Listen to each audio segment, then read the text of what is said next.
आप सभी को जय श्री श्याम। कैसे आप सब, उम्मीद है सब अच्छे होंगे। प्रेमियों, आज की वीडियो का टॉपिक है कि बाबा श्याम के तोरण द्वार पर पहुंचकर हमें क्या करना चाहिए। तो सबसे पहले तो प्रेमियों को बता दूं कि तोरण द्वार होता क्या है। किसी भी श्याम मंदिर का वो मुख्य द्वार यानी गेट जो मंदिर का सबसे पहला गेट होता है। अगर उदाहरण के तौर पर ज्यादातर प्रेमी खाटू धाम गए होंगे, खाटू में जब एंट्री होती है तो वहां पर तोरण द्वार है, ठीक है। वहाँ लिखा हुआ है कि भगवान हम आपकी शरण में हैं। भगवान भी कहते हैं कि मैं सभी प्रेमियों को अपनी शरण में लेता हूँ, श्री श्याम शरणम, ठीक है। किसी भी मंदिर में जाओगे, किसी भी धाम पर जाओगे तो वहाँ आपको एक तोरण द्वार मिलेगा, यानी मंदिर का मुख्य गेट मिलेगा। कोई छोटा हो सकता है, कोई बड़ा हो सकता है, लेकिन होता तो सभी का है। हमारे घरों के भी तोरण द्वार होते हैं, उसी को तोरण द्वार बोला जाता है, जो मुख्य गेट होता है। अब हमें वहां पहुंचकर क्या करना चाहिए, बड़ा ही इंटरेस्टिंग टॉपिक है। जिसने समझ लिया ना, वहीं से कामयाबी का रास्ता खुल जाएगा। मान के चलो, हम खाटू धाम का ही उदाहरण लेते हैं। खाटू धाम में हम तोरण द्वार पर पहुंच गए, सुबह है, शाम है, घर बैठे बैठे पहुंच गए। आप सभी भी चलो ना यार, चलते हैं, बाबा की यात्रा करते हैं। बैठे क्यों, घर बैठे बैठे मान के चलो, सुबह सुबह का ब्रह्म मुहूर्त का समय है, सुबह 5 बजे का समय है, 4 बजे का समय है। हम हैं, पूरी भीड़ है। जैसे ही तोरण द्वार पर पहुंचे, जैसे ही हमने तोरण द्वार की तरफ देखा तो सोचा यार, इसको तो हमने वीडियो में देखा था, फोन में देखा था, यूट्यूब पर देखा था। आज पहली बार बाबा के तोरण द्वार को साक्षात देख रहा हूं, देख रही हूं। भाव विभोर हो जाओगे, भूल जाओगे कि आए क्या लेने थे, करना क्या है, भूल गए। क्यों? क्योंकि सामने तोरण द्वार के रूप में खुद बाबा खड़े हुए हैं। क्यों? घर के मुख्य द्वार पर हमेशा घर के मुखिया का पहरा रहता है। और कौन है खाटू के मुखिया? मेरे श्याम। मेरे श्याम और बाबा हनुमान आपको वहां नजर आएंगे। एक बार जरूर देखना, हर हाल में नजर आएंगे। वहां लाखों की भीड़ है, लेकिन 2 ऐसे इंसान होंगे वहां जो सिर्फ आपको देख रहे होंगे, ठीक है, सिर्फ आपको। वो 2 कौन होंगे पता है? एक बाबा हनुमान, दूसरे भगवान शिव। बाबा श्याम नहीं, भगवान शिव और बाबा हनुमान 2 आपको देख रहे होंगे। उस समय आपकी निगाह उनसे मिलेगी, नजरों से नजरें मिलेंगी, भूल जाओगे सब कुछ। वो भुला देंगे, याद नहीं रखने देंगे वो। उसके बाद आपके हाथ में निशान है, नहीं है, सर्दी है, गर्मी है। जब आपकी नजरें मिलेंगी, उससे पहले वहां हजारों की भीड़ थी, लेकिन जैसे ही नजरें मिली वहां सिर्फ आप हो। तोरण द्वार है और तोरण द्वार के अंदर की साइड 2 ऐसे व्यक्ति हैं जो आपको देख रहे हैं, यानी वहां सिर्फ 3 जने हैं और तोरण द्वार है। आपके और उनके बीच में इतना फर्क है कि जैसे ही तोरण द्वार क्रॉस करके अंदर जाओगे, आप उनके हो जाओगे। ये भावना अपने आप आपके दिमाग में आने लगेगी। रो पड़ोगे, आंखों से अश्रु बिंदु बह उठेंगे।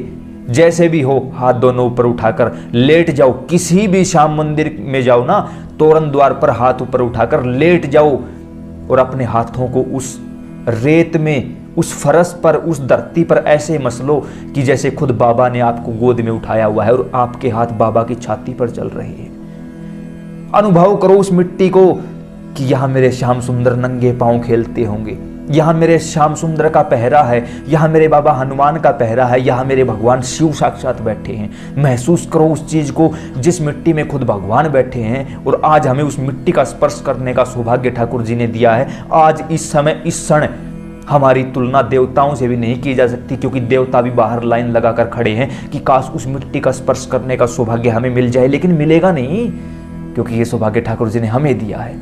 उस समय आपसे खुश नसीब इंसान धरती पर कोई नहीं होगा। उस चीज को महसूस करो, उस प्रेम को, उस दर्द को महसूस किया जा सकता है, परिभाषित नहीं किया जा सकता, बताया नहीं जा सकता, सिर्फ महसूस किया जा सकता है। और वो भी सिर्फ आपके द्वारा, कोई दूसरा भी नहीं कर सकता। उस समय तोरण द्वार के अंदर बाबा हनुमान और भगवान शिव खड़े खड़े आपकी उस दिव्य दशा को, दयनीय दशा को देखकर आंखों से अश्रु बिंदु बहा रहे होंगे। और जिनके लिए खुद भगवान रोते हैं, क्या वो छोटी बात है? भगवान सुदामा के लिए रोए थे, मतलब आप सुदामा हो। लोग बोल देते हैं गरीब सुदामा, रे मेरे भाई, सुदामा नाम लेने से पहले 1000 बार सोच लेना, क्योंकि भगवान के नाम से पहले सुदामा का नाम आता है। कोई छोटी हस्ती है सुदामा?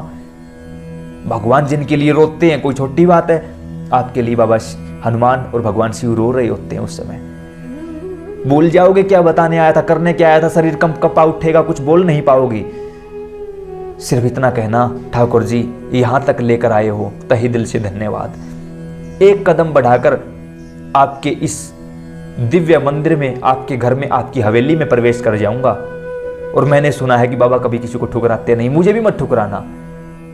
कुछ नहीं मांगने आया तुझसे, सिर्फ एक छोटी सी चीज। क्या पूछेंगे बाबा हनुमान भगवान शिव, क्या चाहिए? आपकी गोद में बैठना है। याद रखना प्रेमियों, जो उसकी गोद में बैठ गया उसे कभी उतारा नहीं जाता। उसका उतारने का मन नहीं करेगा, तुम्हारा उतरने का मन नहीं करेगा। दुनिया बस देखती रह जाएगी कि तोरण द्वार से पहले तो हमने देखा था, आगे कहां गया। घर वाले, पड़ोसी, मित्र या जो दुनिया बाहर खड़ी थी देखती रह गई। लेकिन जैसे ही तोरण द्वार के अंदर अपना दाया कदम बढ़ाकर अंदर की तरफ चले, ठाकुर जी ने अपनी गोद में उठा लिया। और जिनको ठाकुर जी गोद में उठा लेते हैं वो फिर दुनिया के लिए दिखाई देना बंद हो जाते हैं। जब ऐसा प्रेम हमारे हृदय में जागृत होगा कि अब ठाकुर जी ने गोद उठा लिया है, अब तो मैं किसी के सुनने वाला हूं ही नहीं, अब तो मैं किसी के काम का रहा ही नहीं, अब तो मैं दुनिया के लिए पागल हो चुका हूं। सर मारते फिरोगे वहां गलियों में, पागलों की तरह चिल्लाते फिरोगे वहां। लोग दूर से देख देख कर क्या बोलेंगे, ये तो पागल हो गया है। और याद रखना, जो दुनिया की नजरों में पागल हो गए वो मेरे श्याम के लिए काबिल हो गए। अब दुनिया के लिए पागल हो जाओ, श्याम के लिए काबिल हो जाओ और पहुंच जाओ अंदर बाबा के दरबार तक। याद रखना, उस समय कदम दुनिया देखेगी कि ये कदम बढ़ाते जा रहा है, लेकिन वो कदम आपके नहीं होंगे। आपको तो बाबा हनुमान ने गोद उठा रखा है, भगवान शिव आगे आगे चल रहे हैं, आप बाबा हनुमान की गोद में हो और पहुंच गए झट मेरे श्यामा श्याम के सामने। श्याम कुंड पर बाबा हनुमान के दर्शन किए, फिर बाबा श्याम के दर्शन किए, वहां से फिर श्याम बगीची की तरफ आलू सिंह महाराज के दर्शन किए, वहां से फिर लाइन में लगकर पहले बाबा श्याम के दर्शन किए, फिर बाबा हनुमान के दर्शन किए। और किसने करवाए दर्शन? बाबा हनुमान और भगवान शिव ने, जिनको खुद भगवान दर्शन करवाने के लिए लेकर जाते हैं। कोई छोटी हस्ती हो आप, उस समय उस क्षण आपकी तुलना किसी देवी देवता से भी नहीं की जा सकती। उस समय आप खुद श्याममय हो जाते हो। सुना होगा ना आपने, श्यामलीन भगत शिरोमणि श्री आलू सिंह जी महाराज, श्यामलीन भगत शिरोमणि श्री श्याम बहादुर सिंह जी रेवाड़ी। श्यामलीन मतलब जिन्हें बाबा श्याम ने अपने अंदर विलीन कर लिया है। अब आलू सिंह महाराज में और बाबा श्याम में कोई फर्क नहीं है, आप भी श्यामलीन हो जाओगे। ठाकुर जी आपको अपने हृदय में धारण कर लेंगे, और जिसको भगवान अपने हृदय में धारण कर लेते हैं कोई छोटी बात नहीं होती। हम भगवान को अपने हृदय में धारण नहीं कर पाते पूर्ण रूप से, लेकिन ठाकुर जी जब स्वीकार कर लेते हैं ना,